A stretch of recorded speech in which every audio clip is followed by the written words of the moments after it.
તો નર્મદામાં 3 અસરગ્રસ્તો ટાવર ઉપર ચડ્યા હતા। એકતાનગરમાં ગોરા ગામ પાસે ટાવર પર ચડી ગયા।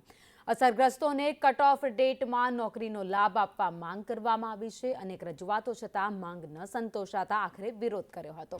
અસરગ્રસ્તોએ મોબાઈલ ટાવર પર ચડીને વિરોધ નોંધાવ્યો હતો। નર્મદાના એકતાનગર ખાતે સ્ટેચ્યુ ઓફ યુનિટી અને નર્મદા ડેમ વચ્ચે આવેલ ગોરા ગામ પાસે નર્મદાના 3 અસરગ્રસ્તો ટાવર ઉપર ચડી ગયા હતા અને વિરોધ નોંધાવ્યો હતો। નર્મદા જિલ્લામાં ફરી એક વખત 3 અસરગ્રસ્તો મોબાઈલ ટાવર પર ચડ્યા છે। તમે તસવીરમાં જોઈ શકો છો, સરદાર સરોવર નર્મદા યોજનાના અસરગ્રસ્તો મોબાઈલ ટાવર પર ચડ્યા છે। તેઓની જે માંગ છે તે માંગને લઈને ટાવર પર ચડ્યા છે। ત્યારે ખાસ કરીને છેલ્લા કેટલાય વખતથી આ વિસ્તારની અંદર ટાવર પર ચડવાની ઘટનાઓ વધી છે। આપણે સ્થાનિક લોકો છે, તમારી શું માંગ છે ને ટાવર પર વાડે ઘડિયા આ વિસ્તારના લોકો ચડે છે?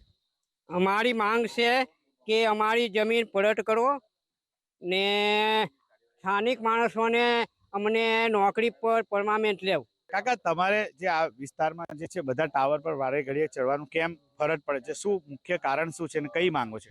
એ તો સાહેબ આવા સરકાર જમીન નહીં આપે ને મારે કે બીજું કઈ નહીં આપે તો જઈએ છે કઈ આપતા નહીં એટલે છડે લોકો એમ। આપણે જે પ્રશાસન ચાલે છે, જ્યારે અત્યારે કોઈ બી આ કાંડ કરે છે, જો આ કરવાનું કઈ કારણ એક જ છે કે અમારી જે માંગો છે પૂરી નથી થતી। વારંવાર અમને કહેવામાં આવે છે, આશ્વાસન આપવામાં આવે છે કે આ તમારું થઈ જશે, એકવાર ચાલ્યા પછી પણ થઈ જશે। તો વારંવાર આ પ્રશ્ન અમારે ત્યાં આવીને ઉભો રહે છે।